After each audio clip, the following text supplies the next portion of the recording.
A ver, pensemos en un país que en apenas 100 años se da la vuelta por completo, como un calcetín. Pues esa es la historia de España en el siglo XIX.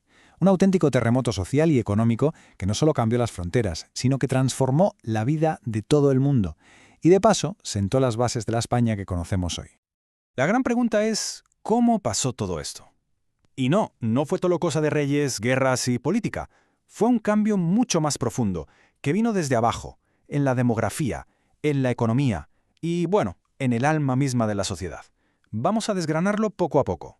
Para entender esta metamorfosis, vamos a hacer un recorrido con 4 paradas clave. Primero, el motor de todo, la gente, que de repente era muchísima más. Luego veremos su gran viaje del pueblo a la ciudad. Después, cómo se montó una nueva escalera social y, para terminar, cómo las mujeres empezaron a luchar por su sitio en este mundo que estaban haciendo. Es que todo gran cambio siempre empieza con las personas. Y el de la España del 19 fue, por encima de todo, una explosión de gente. Un aumento de población como nunca se había visto, que se convirtió en el verdadero motor de la historia. Por un lado, la cosa es que la natalidad seguía por las nubes, en torno al 37 por 1000. Las familias, pues, seguían teniendo un montón de hijos, como toda la vida. Pero ojo que esta no es la pieza clave del puzzle. La verdadera revolución estaba a punto de llegar por otro lado. Y aquí está el giro de guión. Mientras seguían naciendo muchísimos niños, la gente empezó a morirse mucho menos. La mortalidad bajó hasta el 30 por 1000. ¿Por qué? Pues por mejoras muy tímidas pero cruciales, en la comida, en la higiene, en la medicina. La ecuación es simple: si nacen más de los que mueren año tras año, las consecuencias son enormes. El resultado de todo esto fue como una olla a presión. De repente en España sobraba gente.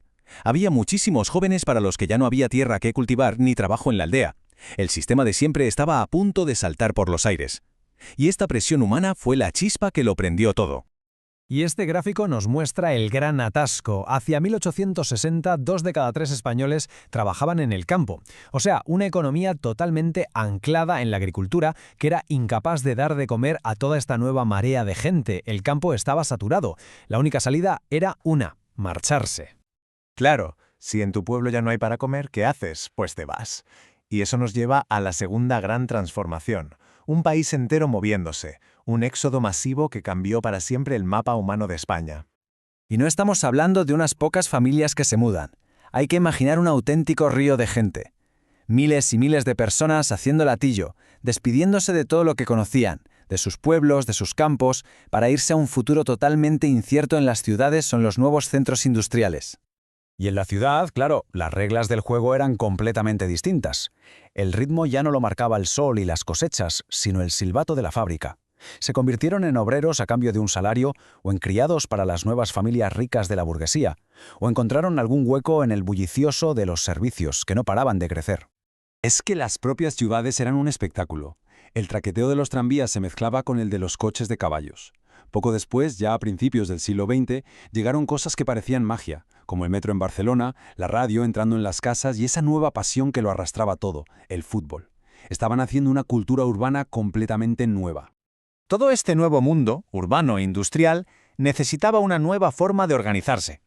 La vieja estructura social, esa que había sido casi inmutable durante siglos, se hizo añicos.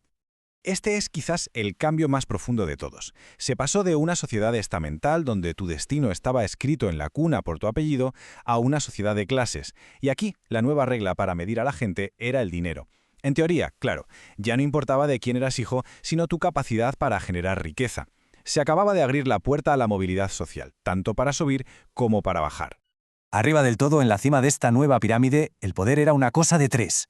Por un lado, la vieja nobleza, que perdió privilegios legales, pero no soltó ni de broma el poder político. Junto a ellos, el alto clero y los generales del ejército, que actuaban como los guardianes del viejo orden.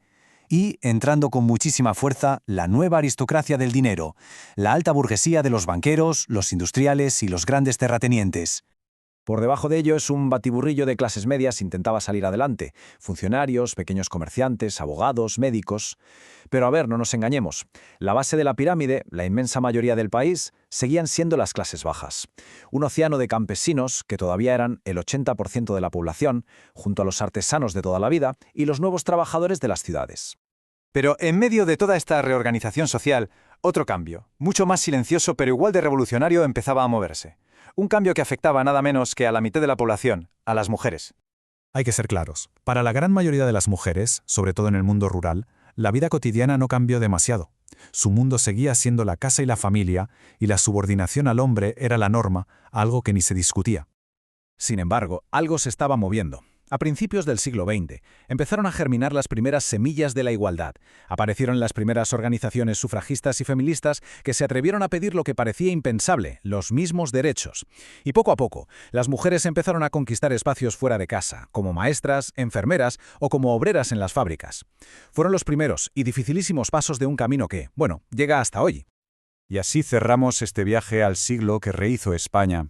La tensión entre el campo y la ciudad, la lucha de clases, el larguísimo camino hacia la igualdad. La pregunta que queda en el aire es, ¿cuánto de ese siglo XIX, con sus conflictos y con sus sueños, sigue todavía vivo entre nosotros? Porque para entender la España de hoy, es absolutamente imprescindible mirar a la España que nació en aquel momento.